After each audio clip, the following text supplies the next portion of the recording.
laman sa impeachment na ikaw ang mabait, gusto mo makipagkasundo sa mga Duterte. Walang niya talaga tong presidente na to. Oo. Papunta ka pa lang, nabangag mo na lahat ng Pilipino. Ika nga, kabisado ka na namin. Ang pagpapa-interview mo na yan kay Kato Nying, ano yan? Dahil hindi gumagana yung mga taga-PCO, yang si Claire Castro, di ba? Hindi gumagana. Yang kanyang yung undersecretary na yan. Imbis na tumaas ang approval at trust rating ni Marcos Jr., lalo hong sumadsad noong dumating yan si Jay Ruiz at yang si Claire Castro. Ganun lang ho kasimple yan. Kaya kailangan na nila ng tulong nitong si Kato Nying. Pero malamang ano na lang ang makakapaniwala dito sa ano na to, diyan sa video nila na yan. Mga tanga na lang talaga. Anak ng toka, pagkatapos mong pina-impeach si BP Sara at pinadala sa The Hague, Netherlands, ikaw ang mabait, ikaw ang walang kasalanan, ikaw ang gustong makipag-ayos, ikaw ang walang problema sa mga Duterte. Anak ng toka, di ba? Pag dyan sa mga pinagsasabi nitong si Bangag, meron pang naniwala dyan, ewan na lang ho talaga natin. It is okay na maging maingat. It is okay na magkaroon ng checks and balances. Pero wag naman maging paralysis dun sa bureaucracy. Political William Brand, anong paralysis yan sa bureaucracy? Si Tatay Digong, anong paralysis? Hindi, para sa taong bayan yan. Ano nangyari? Doon sa right of way ng Skyway, hindi matapos-tapos, panahon ni Panot, dinatnan nila, ang daming problema sa right of way dahil merong mga existing na batas na kesyo ganito, kesyo ganyan, na hindi pinapahintulutan yung ganito, ganon. Hindi ho. Natapos ang Skyway sa panahon nitong si dating Pangulo Rodrigo Duterte dahil sa political will. Pero kung pinahintulutan niya na yung mga dahilan na ibinibigay sa kanya ng mga gabinete, baka hanggang ngayon wala pang dumadaan dyan sa Skyway na yan. O baka ngayon wala pang tertiary education, hindi niya pinirmahan yan. Diba? Political will ho yun mga kababayan. Lalamunin kasi kayo ng bureaucracia pagka wala kayo doon. Paglaban sa ipinagbabawal na droga, sa tingin niyo ho ba mga kababayan, sapat lang nagalit kayo sa droga, magawa niyo yung mga dapat gawin? Dapat handa niyong ibigay pati yung sarili niyong buhay diyan sa ano na yan, diyan sa problema na yan. Tingnan niyo si dating Pangulong Rodrigo Duterte. Nagkaroon tayong presidente ng mga, ngayon nandun ho siya sa The Hague, Netherlands. Tuloy. Naman ko po sa inyo yung frustration niyo, no? Na may gusto kayong gawin pero hindi niyo magawa. Pasensya na. Anong tawag doon sa meron kayong gustong gawin pero hindi nyo magawa? Anong tawag doon? Inutil. Anong tawag doon? Tatanga-tanga.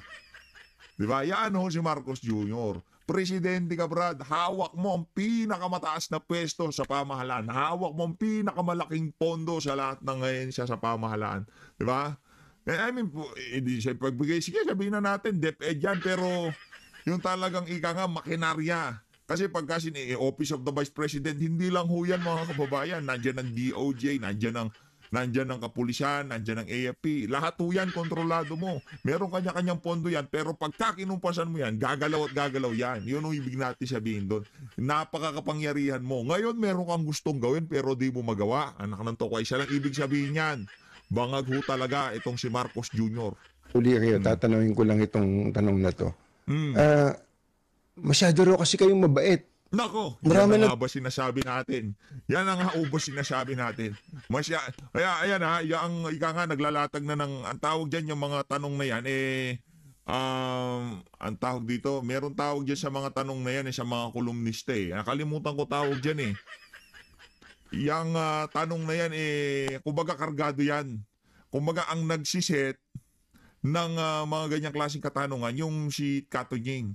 Yung tipong meron siyang narinig, meron siyang ng ganyan. Hindi si Marcos Jr. magsasabi na kasi mabait ako. Hindi. I-establish muna na nag-i-interview. Masyado daw ho kayong daw ho. Dami nagsasabi, masyado daw ho.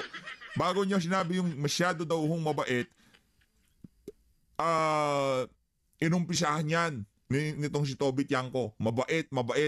Packaging ho ang tawag yan. Pinapackage nila itong si Marcos Jr. kaya walang natatrabaho kasi masyadong mabait. Anak ng toko, kung masyado ka palang mabait, di wag ka magpresidente. Langya ka, di ba? Okay lang maging mabait na kung ordinaryong tao ka. Kasi pagka naging presidente ka, marami kang kaibigan na magagalit sa'yo. Marami namang galit sa'yo na magugustuhan ka. Dahil makikita nila performance mo. Di ba? maraming mga kamag-anak na magagalit sa'yo, maraming mga negosyante magagalit sa'yo. Anong nangyari doon sa Mighty Corporation nung panahon ni Tatay Digong? Anong nangyari diyan sa Philippine Airlines nung panahon ni Tatay Digong? Diyan sa mga, anong tawag dito? Mga tan, o, di ba? Siningalan niya ho ng mga buwis yung mga yan. Di ba? Maraming, kung wala kang yagba na kagaya kay Tatay Digong, huwag kang magpresidente, Brad. Kasi pagka linatagad ka ng 10 bilyon dyan para hindi bayaran yung tax na nagkakalaga ng 100 bilyon, siyempre, di ba? Oh, yan ang mangyayari diyan. Babait ka naman talaga. Naknan tokwa. Alimbawa lang to, di ko sinabing linatagan niya si Marcos Jr. Kunyari, presidente ka. Merong dapat ang babayaran na tax itong isang oligarko na to 100 bilyong piso. Halimbawa lang, di ko sinasabing merong ganon. Okay, hindi na si Marcos Jr. Halimbawa, presidente ka. Merong isang oligarko na merong babayarang income tax return na nagkakalaga ng, let's say, 1 bilyon. 1 bilyon. Ngayong taon na to, linatagan ka ng 500 milyon. Presidente ka, 500 bilyon. Bumabait ho yung mga opisyal ng pamahalaan pagka ganun ang linalatag sa kanila. Nakuha nyo na ho ba kung bakit nila nasasabi nitong si Katon yung mabait? Meron hong dahilan kung bakit mabait yang si Marcos Jr. Nagsasabi sa akin yan. Anong gagawin ko? Maging masamang tao. Hindi ko naman mababago yung ugali ko. Pero, ano mo, siguro, dapat... Alam nyo, ito, trip ko sa inyo. Minsan, mas yung mga madudumi ang bibig, yung mga walang preno yung pananalita, yung medyo pranggang magsalita. Kaya siya yung mga bait-baitan pagka nagsasalita. Wag ho kayong ganun. Wag kayong maniwala sa mga ganyan. Yung mga ganyan, yan yung mga maraming kalansay sa nilang mga aparador, ika nga. Kaya sila ho yung pinakamaraming mga kabalbalan na ginagawa, yung tipong pagkababae, yung mainhinhinhin, yung tipong di makabasag pinggan. Manwala ho kayo sa akin mga kababayan. Sila yung talagang ika nga, parang tigriyan. Ika nga, ganun gumagano ho yung mga yan eh. Pero yung tipong parang cowboy, yung tipong parang yung kung sino pa yung mga mahaharot, sila pa yung talagang ika nga maingat. Pero yung mainhin, yung mga kala mo di makabasag pinggan. Naku, pagka dapat nga talaga maging mas mabagsik talaga. Dahil, wala. 3 taon ka na lang. Kung ngayon mo palang naisip na dapat maging mabagsik ka, ano ka na, your time is up, ika nga. Tapos na maliligayang araw mo. 3 taon ka na lang. Kung ngayon mo palang nare-realize, pagkatapos ng sandamukal na cabinet meetings, pagkatapos ng sandamukal na rejection, kung ano man ang gusto mong gawin sa iyong administrasyon na hindi mo nagawa, ngayon mo palang na-realize, ngayong ikatlong taon mo, may problema tayo dyan, Brad.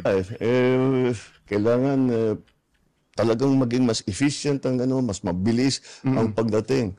Kasama na siguro yan sa eleksyon namin dito sa naging eleksyon nakaraan. Pasensya na kayo uli.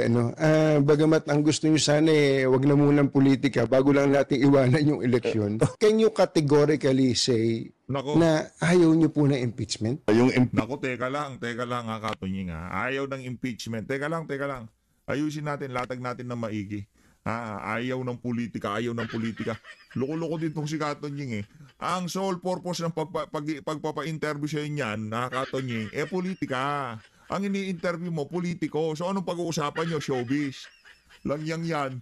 Di ba? Inimbitahan mo, politiko. Isang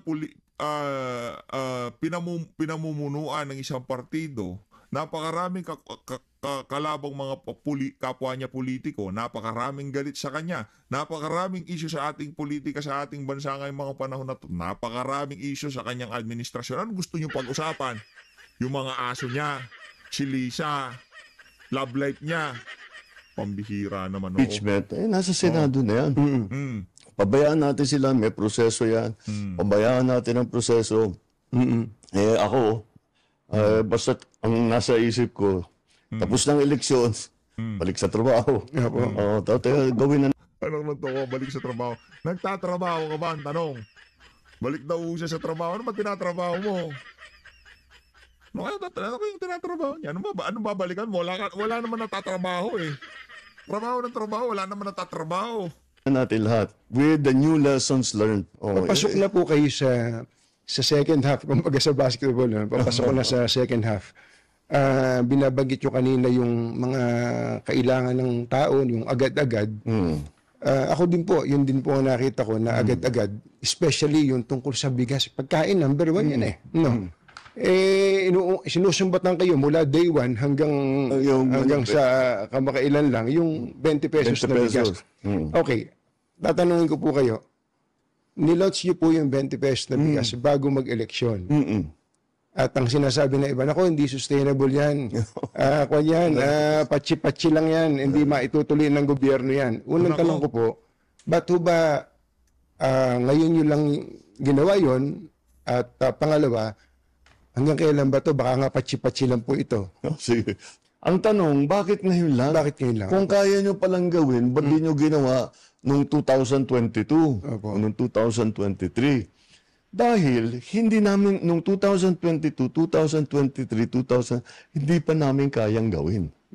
Bakit? Ang key dyan, yung production.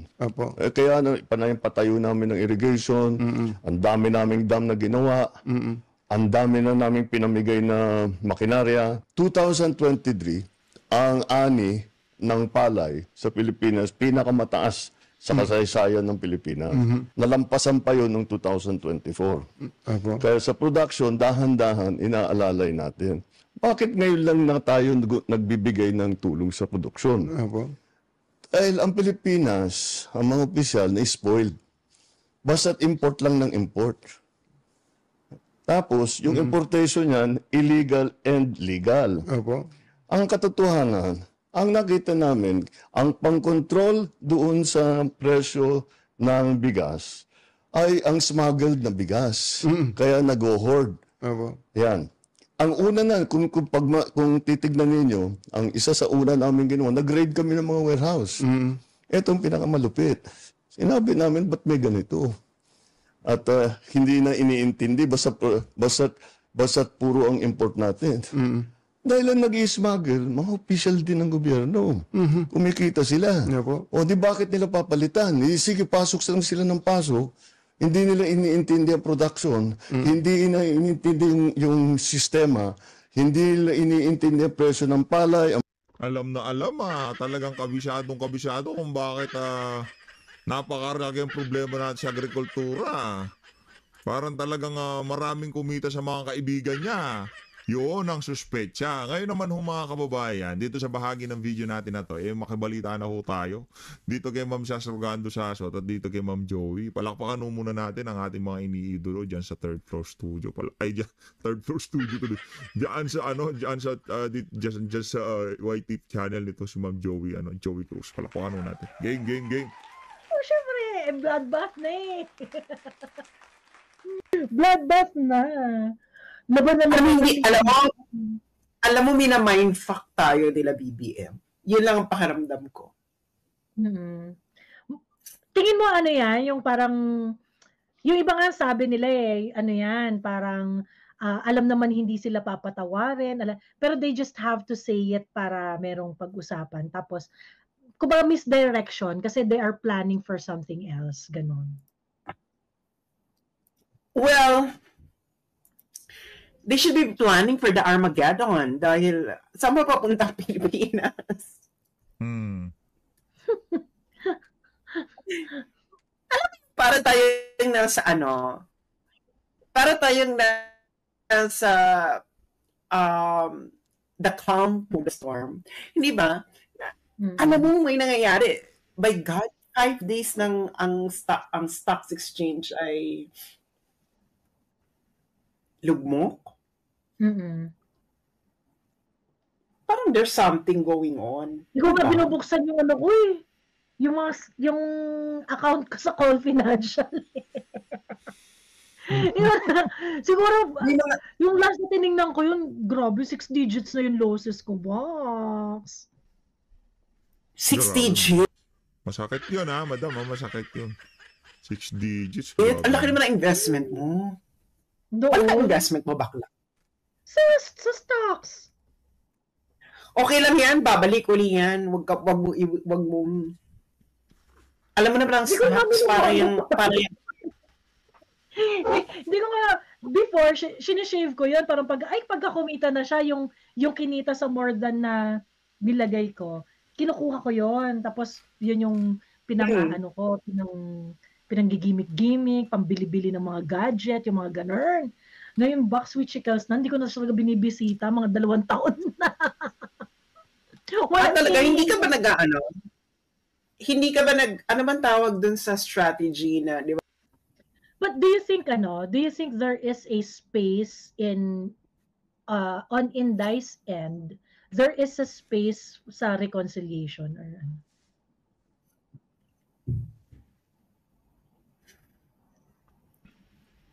No. Wala. For Inday? For Inday.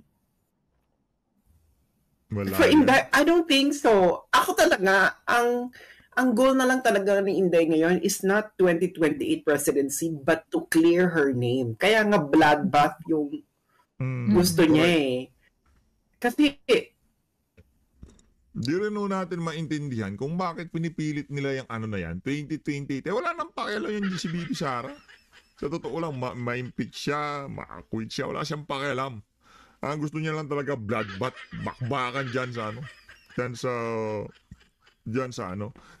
sa impeachment trial.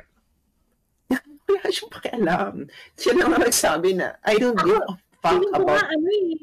Feeling ko nga hindi yan to clear her name per se. Kasi, yung mga survey, siya pa rin ang number 1 na most trusted and most approved public official. Correct. Kaya ibig sabihin, yung public opinion still favors her. Mukhang talaga naghahanap talaga ng gulo. Naghahanap talaga ng away si Bakla. Feeling ko talagang gusto niya talagang manakit. Kaya sabi nitong si Kong Pulong, di ba? Huwag ka magpag-away, kakasimba mo lang. Tigil ka muna, ha? Gusto talaga niya, I think, ang niyan is, hindi, ang baboy naman kasi nang ginawa sa kanila, Bex. Mas baboy ito sa EDSA Revolution na naranasan ng mga Marcoses. Aminin nyo, mas baboy ito na sa mga Marcoses na sa EDSA Revolution. To think of it, hindi naman ito hated. Itong Duterte family, Duterte is the most loved president. Kaya nga, ang kapal na mukha eh. Oo. Correct. Alam mo yon, ganun kakapal yung mukha. Ako, yung sinasabi nga ni Cheese na this is not the time to burn bridges or whatever. Maybe pinaparinggan niya dun si Toby Tiangco or whoever. Or, I don't know, because Cheese, the bridge has collapsed, burned, buried. Long time ago. Thrown into WPS. The bus is already left a long time ago. The toothpaste is already out of the tube. Alam mo yon? The genie is already out of the bottle, traveled around the world, and is now in an interstellar journey. Alam mo yun? Mga pautot nila, this is not the time to burn bridges. Ano mo ginagawa nyo in the last 3 years? Hindi yun lang binurn ng bridges. Ano yung ginawa nyo? Tinapon niyo sa West kayong may 5,000. Ilabas nyo na lang yung 5,500 flood control project. Alam mo, ini-edges tayo ng mga nito. Iniikot-ikot tayo. Maraming issue. Bakit hindi nyo pabulaan yung sinabi ni Toby Tiangco? Oo, correct. Ayun. Actually, diba? Even yung yung Toby Tiangco story, yung Toby Tiangco story talagang it's really a sound of desperation eh. Kasi yung story ni Toby Tiangco, ang inaaway talaga ni Toby Tiangco is si Martin, hindi niya minention, sinasabi lang niya leadership of the house, yun yung problema, ito kasi yung gusto nilang mangyari, ganyan-ganyan. Tapos, ang problema naman dito kay Toby Tiangco, ang sinisisi lang niya huli is yung impeachment. Impeachment. Tapos ang sinasabi niya, iniiwas niya yung issue ng kidnapping, hindi siya masyadong sasalita. Baka isa siya sa mga nag-suggest noon. Ganyan. But anyway, ang ni Toby Chanko, sinasabi ni Toby Chanko, kinokontra niya directly si Martin Romualdez. And whoever sa House of Representatives will support Martin Romualdez. Na gano'n na. Actually, itong Toby Chanko is an exhibit of how weak BBM is eh. Kasi ang tawag dito, pwede naman si BBM ang magsalita niyan eh. Bakit si Toby Chanko pa yung kailangang magsabi? Bakit si Toby Chanko pa yung kailangang kumalaban dun sa pinsan? Totoo yun mga kababayan, totoo yan. Ganon. When Toby Chanko said na, oy, yung mga congressional insertions nyo hindi yan approved ng Pangulo. Walang ganon. Ganon. And Toby Chanko was explaining it like every single time na nag-media tour siya, talking about dun sa alyansa and yung impeachment yung nakasira sa alyansa, ganyan-ganyan and things like that. And like I said, when Toby Chanko was speaking, he was actually speaking to the congressmen, not necessarily dun sa Filipino audience, dun sa mga congressmen na gustong mag-align kay Martin. Kasi the only reason lang naman para yung mga congressmen ay mag-align kay Martin is because of the mula. Diba? Ngayon, ang sinasabi ni Toby Chanko, kung ano man yung pinangako sa inyo ni Martin, hindi yun approve ng presidente. Walang ganun. Yun ang sinasabi ni Toby Chanko. So, ibig sabihin, pagka sinuportahan nyo pa yan si Martin, which else kayong mahihita? Hindi rin yun i-approve ng Pangulo. Yun ang sinasabi ni Toby Chanko. So, yeah, marami akong naubos na popcorn, pero gusto ko pa rin gusto ko pa rin magluto ng popcorn. So, tell us more. Toby Chanko, tell us more. Nakakabitin, no? Yung mga pinagsasabi nitong si Toby Chanko. Pero tayo lang naman, nakornihan lang tayo doon sa pagsasalita niya na yun. Doon talaga lalong na-emphasize yung pagkawik nitong si Marcos Jr., di ba? At yung pag-iwas nila doon sa issue ng ICC. Pero sa aminin man ho nila at sa hindi, yung impeachment ni VP Sara, normal pa ho tayo noon. Ang sinasabi lang natin, wala nga Duterte noon eh. Diba? Wala nga Duterte noon. Basta si VP, haharapin niya ang impeachment. Kumpleto ng mga abogado niya. Naghahanda na siya. Meron siya mga kinakausap ng mga individual, mga politiko o yung mga merong nakikipag-usap sa kanya. Siguro nagpapa-endorso o kung ano man yan. Pero noong mga panahon na na-impeach si VP Sara, yung kulo, yung silakbo ng damdamin ng mga kababayan natin taga-suporta ni dating Pangulong Rodrigo Duterte, hindi naman ganun katindi talaga. Oo, tayo dito sa PH Update, talagang suportado ho natin yan si VP. Hanggat maaari, talagang pagtatanggol ho natin yan. Papaliwanag ho natin ang side nitong si VP para maintindihan ng ating mga kababayan kung anong klaseng panggagago ang nararanasan niya dito sa administrasyon na to. Pero nung pinadala ho nila sa Dahig Netherlands, itong si dating Pangulong Rodrigo Duterte, doon na naghalo ang balat sa tinalupan. Noong kinidnap si Tatay Digong, aminan man sa hindi nitong si Bangag Jr., yun ho talaga naging dahilan kung bakit kumbaga yung kay VP Sara, kumbaga papunta na tayo doon sa pagkapuno ng salok. Papuno pa lang, yung tipong mga, kung ganito kadami yan, nandito na yung kay VP. Yung kay Tatay Digong napuno. Nagkapatong-patong di ba? Yung panghihiya sa mga Duterte sa Twadcom, yung mga walang yang congressman diyan sa confidential fund, di ba? Yung walang humpay na pagbira sa mga taga-suporta ni dating Pangulo Rodrigo Duterte, yung mga vlogger, yun talaga nagkanda patong-patong. Anong nangyari? Noong talagang binanatan nitong si dating Pangulong Rodrigo Duterte, kinidnap at pinadala siya sa Daig Netherlands. Doon na ho talaga nagka-problema. Pero ayaw ho lang pag-usapan yun. Kasi yun wala silang ibang masisisi doon. Alam nga namang isisihin si Boeing Remulla doon. Alam nga namang sisihin niya si Nicolas Torre doon.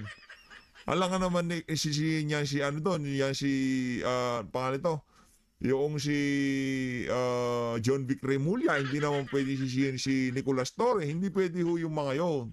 Doon kasi sa nangyari kay Tatay Digong, direkta ang Malacanang ang masisisi pagka sinabi nila na isa sa mga naging dahilan kung bakit natalo sila sa eleksyon yung pagpapadala kay dating Pangulong Rodrigo Duterte diyan sa The Hague, Netherlands. Kasi diretso ang sagot doon, bakit nyo ginawa yun kung ganun pala, di ba? Yun. Kaya yung kay Bangag, okay. Pwede natin sisihin si Bangag dito. Pwede natin sisihin si Tambaluslos dito. O yung impeachment ang ituturo natin dyan. Diba? Ganun ho kababangag yung mga yung mga nasa Malacanang na yan. Magkwento ka pa na marami. Well, for me, nag-enjoy lang ako. Pero lala, no? Ibig sabihin talagang divided na talaga sila dyan na meron ng Tambi, meron talagang meron ng nagkakabadtripan talaga si BBM at saka si Tambi. Correct. Na? Badtripan malala talaga. Wala na nga raw silang public appearance na magkasama sila. Since nung last time na naunang na issue na mag-aaway sila. Ayun. Sabi ni Jim, si Toby Tiangco ang favorite singer ko ngayon. Actually, ang gaganda ng mga kanta niya. Ayun. Ayun lang. Anyway, ang tawag dito, paakyatin ko na to si Sasa, ito si Manang Neo. Ayan, yung mga nasa backstage. Ayan, baka meron silang dito. Ikaw Manang Neo, tingin mo ba merong space sa puso ni yun yung another exhibit kung gaano siya ka-weak. Correct. Tapos meron ba siyang linya dun sa interview niya? Ano ba lang reaction mo dun sa interview ni yung podcast ni BBM at saka ni Taberna? Yung sabi niya mukhang mas okay yata being feared. Kaya nga gana-gana siyang linya, di ba? Well, ayun naman yung kanyang Machiavelli. Girl, I don't watch it. I didn't watch it. It's just going to be a waste of time because tama nga naman. Wala na naman siyang magandang sinasabi sa BBM. This is no longer the same BBM na tumakbo nung 2022 election. No, na pag may interview siya, papanoorin mo because you know that there's something. Yung sabi niyo, maganda siguro being feared, etc. Ito naman yung kanyang Machiavellian pretensions, no? Na, well, nakalimutan niya ata yung buong quote doon ni Machiavelli. While it is better to be feared than loved, the prince must guard against being hated. Nakalimutan niya yung Nakalimutan niya yung buong quote. While it is better, actually, yung fear doon is fear in the sense of respected. Hindi respected na in the sense na yung katulad nung hindi na sasang-ayon lang sa'yo. Ibig sabihin ng respected is no matter what you do, people will still think that you're doing this for the greater good. And second, you have political will. Yun yung ibig sabihin ng feared na if there's something that you're going to do and you're right up to it, you will do it. Kaya nga yun so long as the ends justifies the mean. Nagigets mo? So yun yung may ethics doon, BBM. Nakalimutan mo yung ethical implications. Merong ethical. It is actually based on an ethical principle. It must be viewed based on an ethical context. Framework. Framework. Yun yung ibig sabihin na nakatakutan ako. Bakla, lahat talaga tayo maging serial killer. Oo. Alam mo yun? Correct. O di ba serial killer na lang talaga tayo lahat? O di feared, di maging gangster na lang tayo? Baliw. Kaya nga, alam mo yon, sabi ko, alam mo to sa BBM, hindi talaga, napakababaw. Ngayon ko lang alam mo yung talagang pagkatapos ng election talaga, sabi ko, ang babaw nito. Kung wala itong mga magagaling na advisor. Magagaling na chuchu nung no. Yung mga magagaling ba naman ang mga advisor ng 2022? Ganyan ba? Ganyan ba? Ano yun? Oo. Kaya nga, dapat kasi yung mga magagaling na advisor imbis na kasama mo yung mga magagaling na advisor, ginigipit ng mga mga kakampi mo Kagaya yung si Ma'am Sas, di ba? Yes! Nakakaloka. Ay, galing naman ng foreign policy ni BBM, ang kanyang foreign policy, Chorba. Yung mga ganun ba? Anyway. Kasi yun yung isa rin sa mga parang nag-convince sa mga tao ng continuity His foreign policy positions at that time, di ba? Pagkatapos... Very refined yung pagkakasabi niya noon, di ba? Ewan ko kung bakit very refined yung pagkakasabi niya ng mga kanyang mga foreign policy pronouncement. Baka nung tinuruan niyo siya, kasi, hindi ba siya addict, no? Anyway. Sober pa siya noon. Ngayon, sabi ko, he's actually shallow. Lacking depth. And it's all for a show, which actually, looking back, of course, no, this is coulda, woulda, shoulda, na, well, he never suffered really in his life. He never worked. Did he ever work outside politics? No, none. He didn't. So politics is the only job he knows. At least si Lenny naging lawyer. Kahit pucho lang yung kahit pucho. At least si Lenny naging NGO worker, naging lawyer. Si Isko Moreno naging artista, naging basurero. Pero si Lenny nag-credit grab lang din niya sa Sumilaw Farmers. It doesn't matter. Siguro resume padding lang, pero may trabaho pa rin siya. May foundation naman kahit may talaga siyang work. Tapos si Panfilo Lacson naging pulis. Sino ba mga tumakbo noon na presidente? Isko. Ayan, sinabi ko lang si Isko, di ba? Well, si Manny Pacquiao naging boksingero. Anyway, so parang iniisip ko ngayon na kaya this guy lacks depth. Kasi he has no life outside politics. Parang siya very... no? Without politics, we can't really find any substance doon sa Bongbong Marcos personality, no? Exactly. Like, name something. Si Inday, naging lawyer. May utang pa nga sa kanya yung isa. Anyway, so, alam mo yun, at least meron kang pinaghirapan pa sa buhay. Alam mo yun? May importante kasi yan kasi you have to understand what grinding means, di ba? Grinding without power. Alam mo yung, kasi pag grinding kasi, the power is not with you, but with the people who you're dealing with. Your customers pa. Diba? Your customers pa. So ngayon, yung mga sinasabi-sabi ngayon ni BBM, sabi ko, babaw?